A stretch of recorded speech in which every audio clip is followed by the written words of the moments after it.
राज्यातील शेतकऱ्यांसाठी आज दिवसभराच्या अत्यंत महत्त्वाच्या ठळक व झटपट बातम्या। लाडकी बहीण योजनेचे नियम जैसे थे, मात्र 2.5 लाख उत्पन्न मर्यादा असणार आहे अशी माहिती मंत्री अदिती तटकरे यांनी दिलेली आहे आणि ज्यांच्या तक्रारी येतील त्यांचे अर्ज पडताळणीनंतर बाद होणार आहेत। लाडकी बहीण योजनेच्या नियमामध्ये काय बदल करण्यात आलेले आहे किंवा नवीन नियम काय असणार आहे बघा। काही महिलांनी ऑनलाईन तसेच ऑफलाईन असे 2 अर्ज केलेले होते, त्यातील एक अर्ज बाद होईल। काही महिलांचे लग्नानंतर राज्याबाहेर स्थलांतर झालेले होते, अशा महिला या योजनेसाठी आता अपात्र ठरणार आहेत। तसेच 4 चाकी वाहने ज्यांच्या नावावर असतील आणि तरी देखील त्यांनी अर्ज केलेला असेल अशा प्रकारच्या लाभार्थ्यांचा शोध घेण्यासाठी परिवहन महाविभागाकडून माहिती घेतली जाईल। तसेच आधार कार्ड आणि बँकेतील नावामध्ये तफावत असल्यास ते सर्व अर्जदार या योजनेसाठी अपात्र ठरतील, अशी माहिती मंत्री अदिती तटकरे यांनी सांगितली आहे। थकबाकीमुळे सरकार जमा जमीन मूळ शेतकऱ्यांना परत मिळणार, मंत्रिमंडळाचा मोठा निर्णय। ई कॅबिनेट या संदर्भामध्ये लवकरच निर्णय घेणार। साहेब आता तरी कर्जमुक्त करणार काय? महायुतीची राज्यामध्ये पुन्हा सत्ता, शेतकऱ्यांच्या अपेक्षा उंचावल्या। यावरती क्रांतिकारी शेतकरी संघटनेचे रविकांत तुपकर काय म्हटले बघा। कर्जमाफीपासून वंचित शेतकऱ्यांचा 7/12 कोरा व्हावा यासाठी काही महिन्यापूर्वीच आंदोलन केले होते। त्यावेळी डाटा आला नसल्याचे उपमुख्यमंत्री अजित पवार म्हणाले होते। तो आला की महात्मा ज्योतिराव फुले शेतकरी कर्जमुक्ती योजना व छत्रपती शिवाजी महाराज शेतकरी सन्मान कर्जमाफी योजना या दोन्हींमध्ये बसणाऱ्या शेतकऱ्यांना लाभ दिला जाईल असे आश्वासन देण्यात आले होते। प्रत्येक शेतकरी मित्रांनी कमेंट करा, कर्जमाफी व्हायलाच पाहिजे आणि तुम्ही आपली बातमी कोणत्या जिल्ह्यातून बघत आहात तुमच्या जिल्ह्याचे नाव सुद्धा आम्हाला कमेंट करून सांगा, जेणेकरून आम्ही तुमच्या जिल्ह्याची बातमी सुद्धा कव्हर करू। आणि अशाच महत्त्वपूर्ण बातम्यांसाठी आपल्या चॅनलला सबस्क्राइब करून बेल आयकॉनला ऑलवरती सेट करून घ्या। जानेवारी ते मार्च महिन्यामध्ये देशात सरासरी इतका पाऊस, जानेवारीमध्ये थंडी कमी, उत्तर महाराष्ट्र थंडीच्या लाटांचा कालावधी अधिक।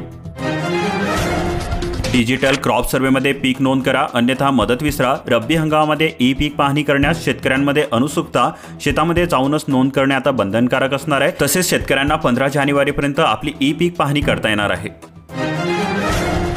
व्यावसायिक गॅस सिलेंडर 4 ते 15 रुपयांनी स्वस्त, 9 वर्षातील मोठा दिलासा। 14 किलो वजनाचा सिलेंडर मात्र जैसे थेच, घरगुती गॅस सुद्धा स्थिर।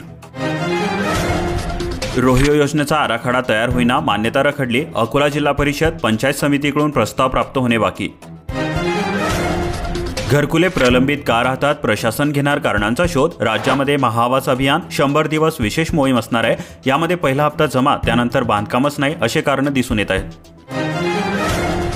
एसटी महामंडळाचे वाहकांना निर्देश, विभाग नियंत्रकांना सूचना। दिव्यांगांना ओळखपत्राच्या झेरॉक्स प्रतीवर सुद्धा आता प्रवासामध्ये सवलत मिळणार आहे। ती 4849 एकर जमीन शेतकऱ्यांना परत मिळणार, राज्य मंत्रिमंडळाचा निर्णय, शेतकऱ्यांना मोठा दिलासा। रोजचा खर्च भागवण्यासाठी ही कर्ज, लोकांचे उत्पन्न घटल्याने बँकांना चिंता, आरबीआयचा अहवाल। तेल्हारा बाजार समितीचे नाफेड खरेदी केंद्र बंद, शेतकऱ्यांना नाहक आर्थिक भुर्दंड व त्रास। पांगरा माना येथे 5 मेगावॉटचा सौर ऊर्जा प्रकल्प कार्यान्वित, 1000 शेतकऱ्यांना मिळणार आता दिवसा वीज पुरवठा। शेतकऱ्यांचा वेळ आणि पैसा वाचणार, फवारणीच्या ड्रोनला 4 लाख रुपयांचे अनुदान। कृषी यांत्रिकीकरण उपअभियान, पाणी कीटकनाशकाचीही बचत। नवीन तूर बाजारात येण्यापूर्वीच कोसळले भाव, शेतकऱ्यांवर संकट। 12,000 रुपये क्विंटलची तूर आता चक्क 5,000 रुपयांवर। शेतकऱ्याच्या शेतमालाला काय भाव मिळतोय आणि सरकारने काय हमी भाव दिलेला आहे याची सविस्तर माहिती आपण जाणून घेऊया। तुरीसाठी सरकारने हमी भाव जाहीर केलेला आहे 7,550 रुपये। सध्या स्थितीमध्ये तुरीला 5,000 ते 8,700 रुपये असा दर मिळत आहे।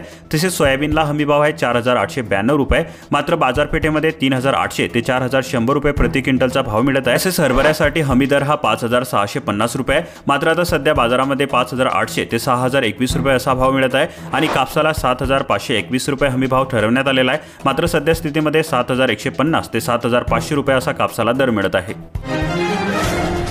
1 जानेवारीपर्यंत 2013 पंपांची जोडणी, 3,000 प्रलंबित। सौर कृषी पंपाच्या जोडणीसाठी विलंब, शेतकरी हताश।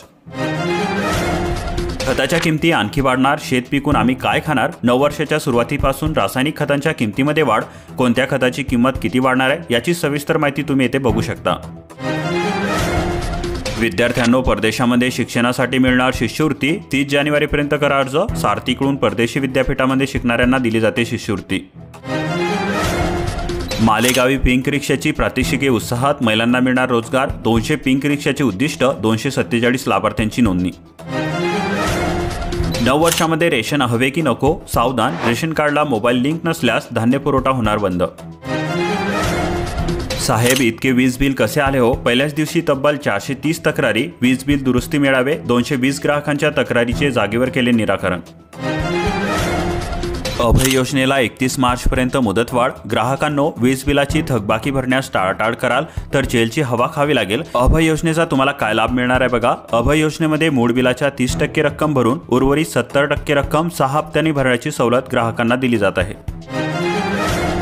घराच्या छतावर वीज तयार करा, मोफत नेट मीटर मिळवा, सौर ऊर्जेला वाढता प्रतिसाद. योजनेसाठी ऑनलाईन करा अर्ज. योजनेचा कोणाला लाभ घेता येतो बघा. PM सूर्यघर या पोर्टलवर ऑनलाईन अर्ज करणाऱ्या प्रत्येक ग्राहकाला या योजनेचा लाभ घेता येतो. तसेच यासाठी आधार कार्ड, बँक पासबुक, एका कोऱ्या कागदावर आपली स्वतःची सही, तसेच ज्या कंपनीचे सोलर पॅनल घ्यायचे आहे ती एजन्सी ग्राहकाला निवडावी लागते. ड्रोनच्या साहाय्याने सर्वेक्षण. गावातल्या मालमत्तेलाही मिळाले प्रॉपर्टी कार्ड. केंद्र शासनाच्या स्वामित्व योजनेअंतर्गत राबवली जाते जिल्हाभरामध्ये योजना. हिंगोली जिल्ह्यामध्ये 4 केंद्रांवर 1.25 लाख क्विंटल कापसाची झाली खरेदी. CCIने केली कापूस खरेदीतून 91,50,00,000ची उलाढाल. लागवड खर्चही गेला वाया. कनेरगाव नाका येथील शेतकरी संकटामध्ये. ताळासारखी तूर वाढली पण ना फुले ना शेंगा. कृषी विभागाने घ्यावी शेतकऱ्यांसाठी मार्गदर्शन कार्यशाळा. धुक्याची चादर पसरल्याने रब्बी पिके संकटामध्ये.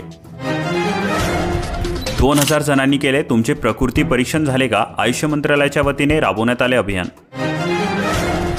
हिसोडा धावडा परिसरातील घटना. वीज पुरवठा सुरळीत न केल्यास सोमवारी रास्ता रोको. 8 वर्षांपासून रोहित्र कार्यान्वित होईना. 18 गावांचे शेतकरी त्रस्त.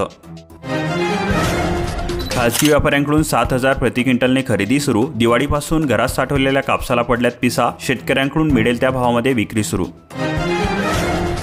शेतकऱ्यांना खरीपाची नुकसान भरपाई अदा करा. स्वाभिमानीची मागणी. आंदोलनाचा इशारा. बांधकाम साहित्याचे 69 कोटी थकीत. महात्मा गांधी राष्ट्रीय ग्रामीण रोजगार हमी योजना. विहीर बांधली, गोठा उभारला, वाळू, विटा, दगड, सिमेंटचा खर्चही मिळेना.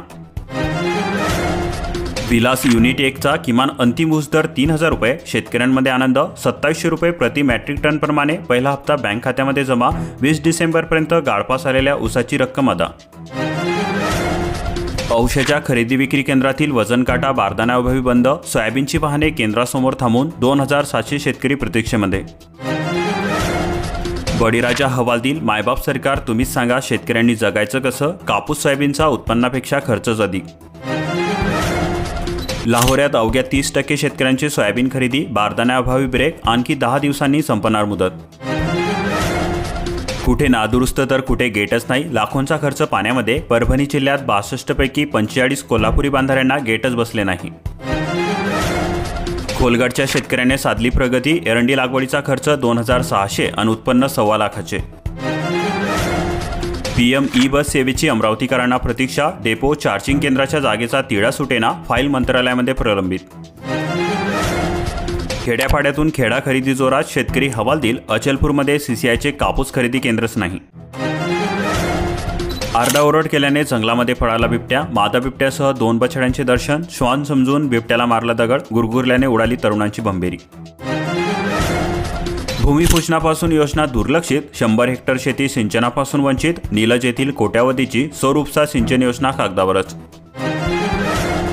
चंद्रपूर पॅटर्नच्या माध्यमातून शेतकऱ्यांना मिळणार पाणी. बंद नलिकेच्या कामांना सुरुवात. पाण्याचा अपव्यय टाळणार. 2100 रुपयांची प्रतीक्षा कायमच. खात्यामध्ये 6वा हप्ताही 1,500 रुपयांचाच. आणि लाडक्या बहिणींच्या अपेक्षांवर फिरले पाणी. पैसे काढण्यासाठी बँकेमध्ये एकच गर्दी. लालफितशाहीमध्ये अडकले 3 लघुसिंचन तलाव. 9 वर्षामध्ये तरी कामे पूर्ण होण्याची शेतकऱ्यांना आहे अपेक्षा. शिधापत्रिकांचे काम थांबले. फेऱ्या मारून नागरिक बेजार झाले. डाऊन फॉर मेंटेनन्स संकेतस्थळ चालेना. पुरवठा विभागाचे काम ठप्प. महाराष्ट्रात सर्वाधिक दरवाढ गडचिरोलीमध्ये. नवीन वर्षाच्या प्रारंभी मजुरांना खुशखबर. तेंदूपाने हिरवे सोने. दरामध्ये 9% वाढ. चिखलीच्या लाभार्थ्यांची तक्रार. प्रकरणाची चौकशी करा. घरकुल मंजूर असताना सुद्धा लाभार्थ्यांना डावलल्याचा आरोप. महिनाभरापासून शेतकऱ्यांचे 400 कोटी रुपयांचे चुकारे थकले. शेतकऱ्यांची आर्थिक कोंडी. 20,89,000 क्विंटल धान खरेदी. मुद्रांकाने दिले 1,319 कोटींचे उत्पन्न. गेल्या 3 वर्षातील आकडेवारी. डिसेंबर अखेर 54% उद्दिष्ट पूर्ण. अभयमधून मिळाले 8 कोटी रुपये. कागलच्या अर्थकारणामध्ये वाढ. बँका पतसंस्थांची रेलचेल. दररोजच्या देवाणघेवाणीमध्ये वाढ. सुनील तटकरे जिल्हा विकास समन्वयक व संनियंत्रण समितीच्या बैठकीमध्ये निर्देश, शेतकऱ्यांना फसवणाऱ्या विमा कंपन्यांवर गुन्हा दाखल करा। रत्नागिरी जिल्ह्यातील 4,938 गर्भवतींच्या खात्यामध्ये 1,17,00,000 रुपये जमा, प्रधानमंत्री मातृत्व वंदन योजना आरोग्य विभागाकडून अंमलबजावणी। घोषणेप्रमाणे सरकारने शेतकऱ्यांना सरसकट कर्जमाफी द्यावी, विरोधी पक्षनेते वडेट्टीवार यांची मागणी। बस भाड्यामध्ये 15% वाढ, नवीन वर्षामध्ये प्रवाशांना दणका, दरवाढ 5 जानेवारीपासून लागू। गाय दूध खरेदी प्रति लिटर 30 रुपये, राज्यभरातील दूध उत्पादकांना मोठा दिलासा। पणनच्या पोर्टलवर नोंदणी होईना, मक्का उत्पादक त्रस्त, अधिकारी म्हणतात तांत्रिक दोष असेल, नोंदणीसाठी मुदतवाढ। अशाच प्रकारच्या महत्त्वपूर्ण बातम्या दररोज जाणून घेण्यासाठी आपल्या चॅनलला सबस्क्राईब करून बेल आयकॉनला ऑलवरती सेट करून घ्या आणि हा व्हिडिओ तुमच्या जवळील शेतकरी मित्रांपर्यंत जास्तीत जास्त शेअर करा। भेटूया नवीन व्हिडिओमध्ये, तोपर्यंत जय हिंद, जय महाराष्ट्र।